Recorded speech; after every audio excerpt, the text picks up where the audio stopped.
Hello there and welcome to the show. My name is Michael Zimanji. Now, it is no secret that savings and credit cooperative societies are an important tool in achieving economic empowerment, not just here in Kenya, but in Africa. So today, Alex Chamwada tells us how lives have been changed through SACCOs, through the eyes of the African Confederation of Cooperative Savings and Credit Associations. Also on this show, we will be taking you to the US, where Alex will be serving you some delicious Nyama Choma made at Lim's Nyama Choma restaurant in Seattle City, Washington State. There are about 15,000 credible savings and credit cooperative societies in Africa. SACCOs, as they are commonly known, play a key role in the continent's socio-economic development. In 1967, leaders across Africa saw the need to have an institution that would help develop tactful strategies to support people living in Africa through the cooperative business model. This resulted in the formation of the African Confederation of Cooperative Savings and Credit Associations as the umbrella body of SACCOs in Africa, abbreviated as ACCOSCA. I remember looking at the documentations that we have. The first meeting was held in Maseru, the Kingdom of Lesotho, in 1967, where the leaders felt this was necessary, but they moved forward to have a first meeting, that was a more formal meeting in Accra, Ghana, where the leaders felt, yes, it is good to establish a COSCA in the Republic of Ghana, but they felt Kenya was more strategically placed to host this particular institution. Then they gave the mandate to Kenya to host a COSCA. COSCA was established thereafter in 1968 in Kenya with a view of empowering people living in Africa through the cooperative model. ACCOSCA's mission is to sustainably empower SACCOs in Africa through technical programs. We know there's a challenge of gender inequality across our industry. And as Africans, we're saying we can use the SACCO business model to support inclusivity. The SACCO business model is about inclusivity, not exclusion. When you look at the young people, a continent of 1.3 billion people, close to 70% of those are below the age of 30 years. That might not mean that the continent does not know how to engage moving forward, but we as a cooperative sector, we feel it is an opportunity for us to tap into the demographic dividend that we have. That means we can support the young people who perhaps are missing in terms of unemployment, are struggling to get jobs, and that's the advantage we have of the cooperative business model. The impact of SACCOs on the continent is also felt through investments channeled through the SACCO movement from the diaspora. We have a number of people who are living in US, in Europe, in Asia, who are members of SACCOs and remitting back those funds back at home. Yes, SACCOs have become popular among diasporians, so to speak, because they are cheaper, reliable, and safer. You also have a number of people who are in the quest to invest back at home, who are fearful initially.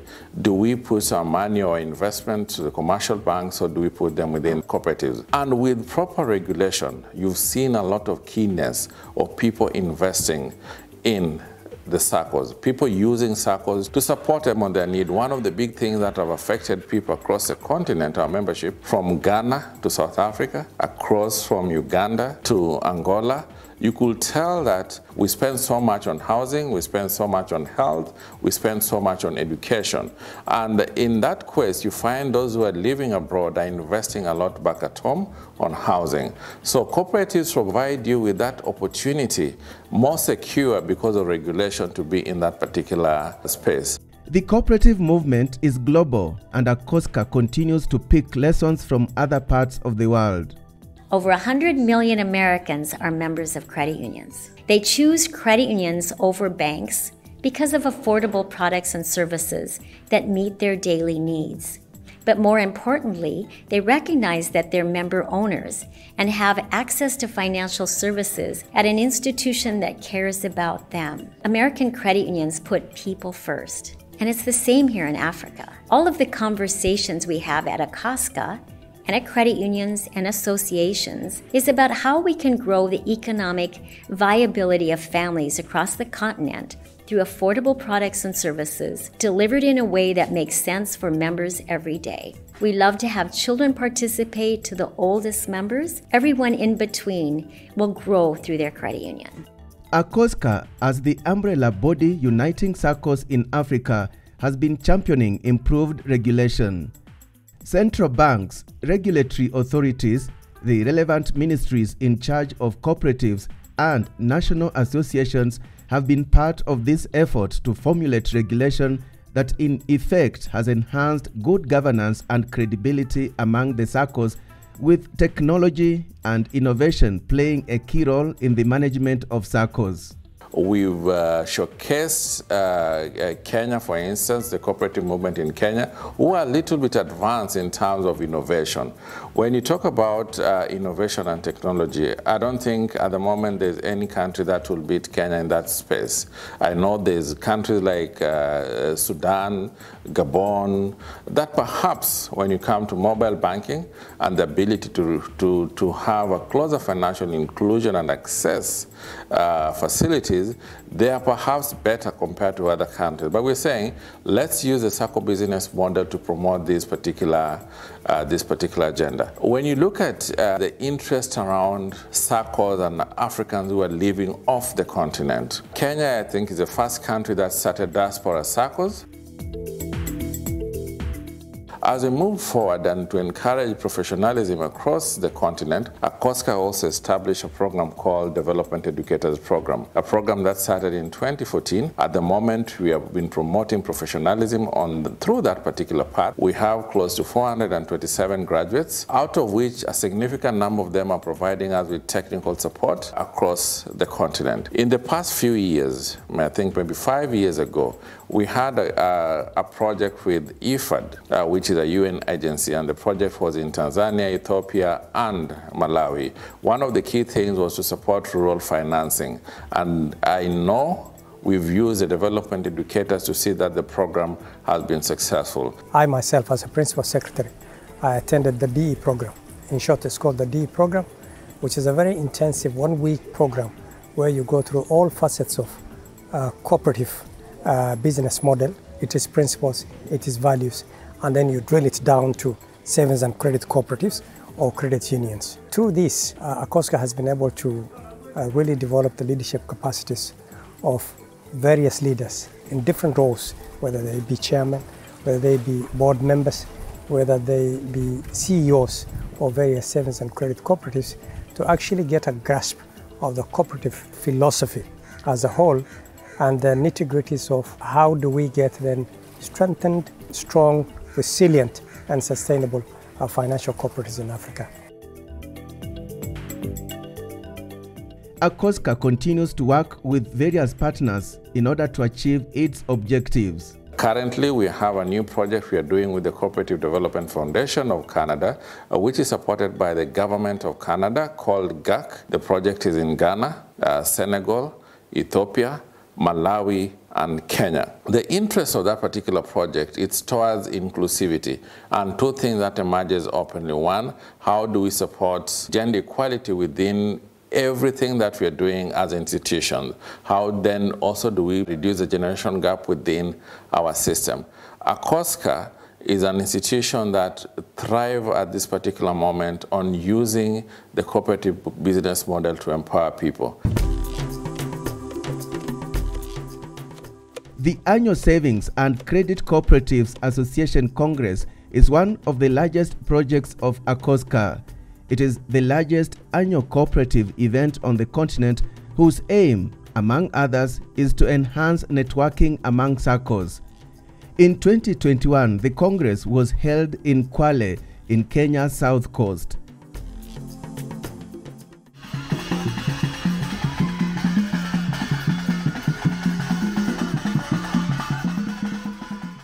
It attracted over 1,000 participants from across the world. Key things that we've discussed during this Congress has been matters to do with inclusion, which is a key agenda of ACCOSCA. We've handled issues of cybersecurity issues, which we also call it cyber health hygiene. How do we focus and see that we protect ourselves as we grow? How do we do that in a proper manner? The other key thing that we've also discussed is that the trends, the current trends affecting the financial cooperatives in the continent. We have the issues to do with the young people, the issues to do with investment in the urban setup, the issues to do with supporting rural financing, and all that shows the commitment that ACCOSCA wants to see that there is more development within the cooperative sector in Africa. This SACCO Congress has been amazing. We've learned so many new things from our peers. We've had opportunity to go to great sessions. We've had an opportunity to network and stand and chat and learn from each other's. It's so delightful to come here and realize that credit union professionals are able to meet face to face, because in our own movement in America, we're not yet able to do this because of COVID-19. In terms of its impact, ACCOSCA has done a great job. It has supported societies, first of all, network among themselves, savings and credit cooperatives or credit unions, as they may be called in some African countries, to first of all create stronger linkages and networks among themselves. Through this, ACCOSCA has made it possible for savings and credit cooperatives across Africa, especially in those countries where these savings and credit cooperatives have been very successful. Kenya, the Gambia, Malawi, Ghana, Botswana, many other African countries where savings and credit cooperatives have been successful, to share among themselves and to learn from each other the successes that they have had, as well as to learn from the lessons in terms of the challenges that they have had. This year's SACCO Congress is going to be held in the Kingdom of Eswatini in August. For us, we would like to welcome all of you as ACCOSCA. I know the Kingdom of Eswatini, the cabinet met previously. It's the third time we are trying it because the first two we've had challenges because of COVID. This is the third time we are trying it, and with the cabinet engagement, we know that we are going to be well received in the Kingdom of Eswatini. We welcome you all to the Kingdom of Eswatini next year. Thank you, Alex, for that informative piece on how SACCOs work in Africa. Time now for a short break, but when we return, watu wenye huja hapa, mostly are Kenyans, Ugandans, Tanzanians, Congolese. We will be serving you some delicious Nyama Choma from Seattle City.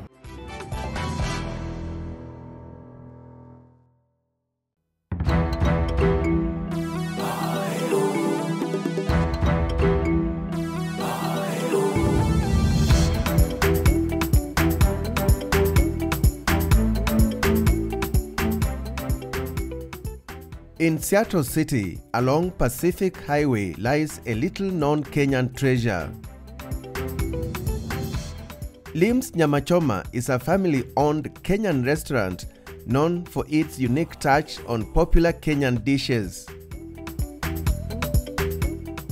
From the decor to the ambience, music to even the choice of entertainment on screen, everything here screams Kenya, and I feel quite at home. Hey, sasa namna gani? Naona unawatch daring abroad hapa ndio mambo yote. Yeye anakuwa hapo kila saa. Sio wao wanaochuma mambo ya Kenya. Yao. Na mambo yao ni hapa. Kwa hiyo ndio hiyo. This is what just went today. Even though hata sijaiona. So whether huko ama huko, it will be on. It's always the TV na kwa unaona Kenya. So it connects Kenyans here with the world. Wow. Mambo ya Kenya wakitaka kujua barabara ile ulichukua I don't know. Express Nairobi Expressway. Then Kitale Lodwa. This is encouraging. Yes, this is John Kamau Karanja, the owner of this fine establishment. Sasa hapa mimi kazi yangu ni kuuzia watu nyama kama businessman.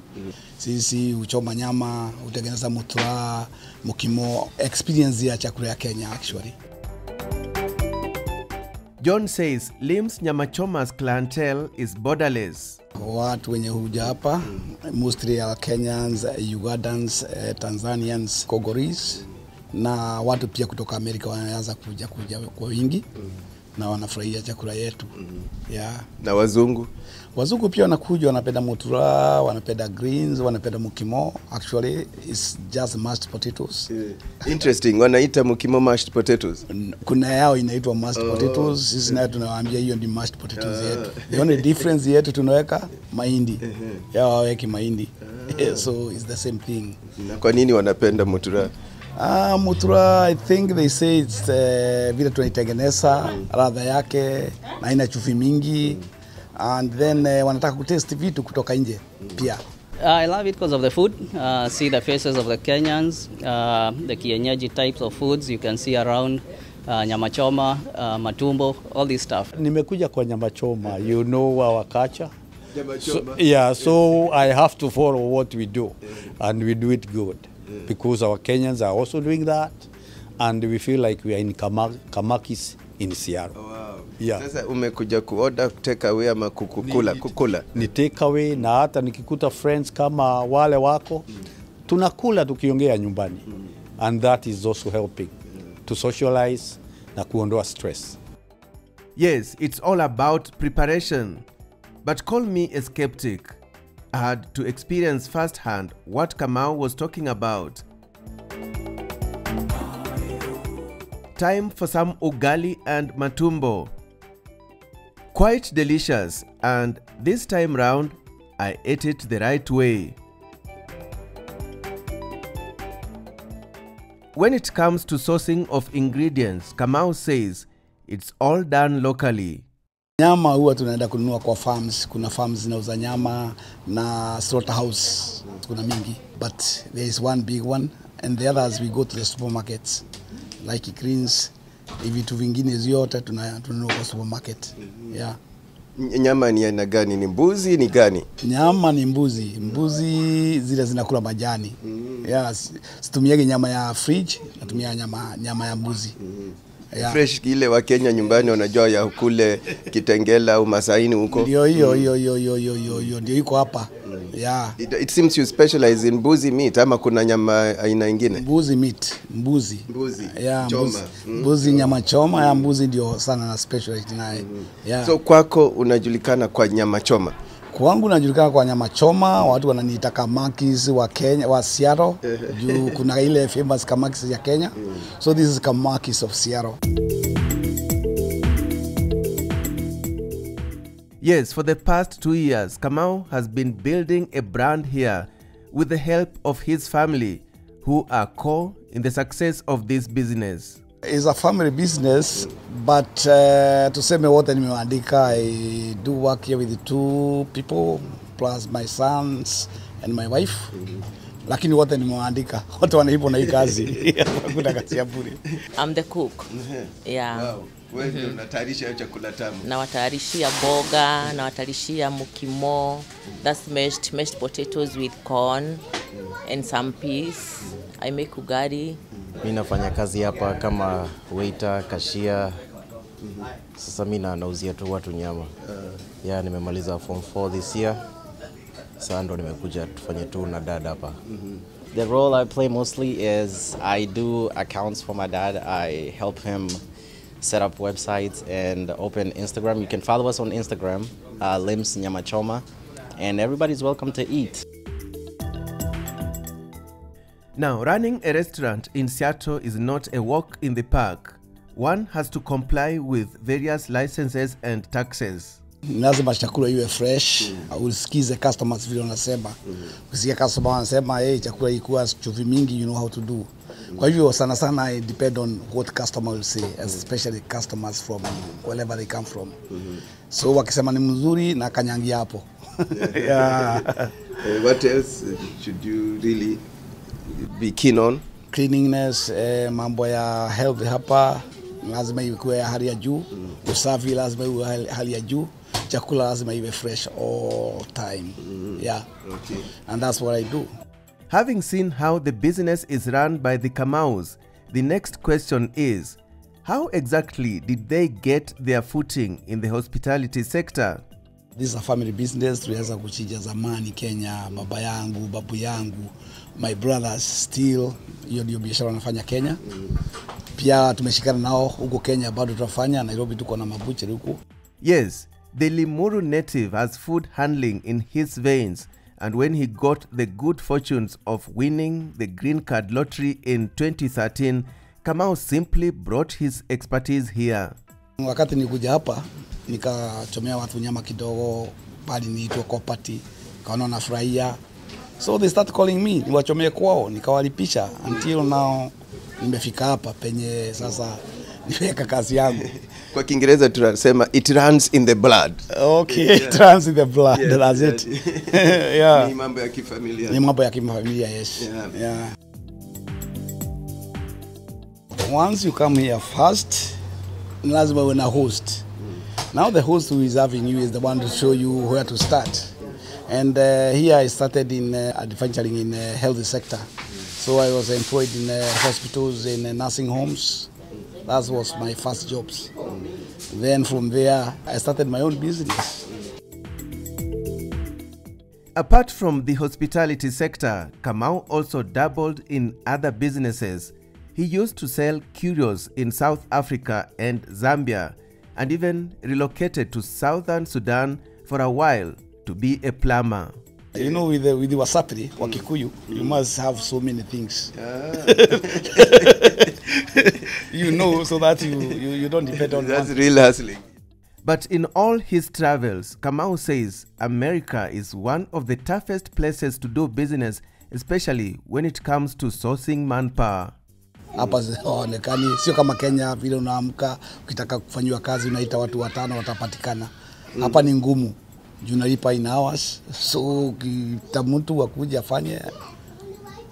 Sisi wa Kenya wanakutazama, watakwambia niite nije saa hii nipatie job kutoka Kenya. No, it's wrong. Kama ni Kenya, kama watu wanatoka Kenya, tungeweza kama visa ingekuwa inapatikana kwa wingi. Sasa wakuja wale wengi, you see?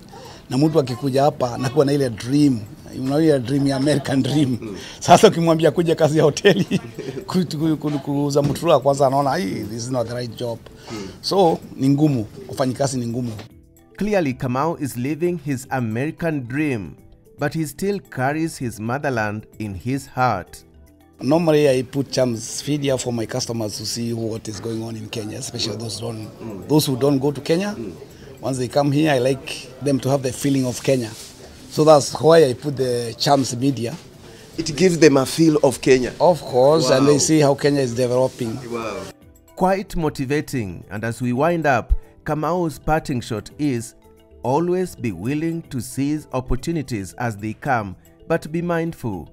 Abroad is not for everyone. Mostly hustlers like me, when you have pesa mingi, they fit here very well. Because I can say maybe to get $1 million shillings, Kenya shillings here is easy. This is where I got my first Kenya shillings, $1 million Kenya shillings. So I say it's good for those who don't have. Yeah. But maybe for those who have a lot of money, I don't think they should come here. Amazing. Clearly, Alex and the crew had a nice time on that trip. And that story is what brings us to the end of the show today. Many thanks for watching. My name is Michael Zimanji, and see you next time.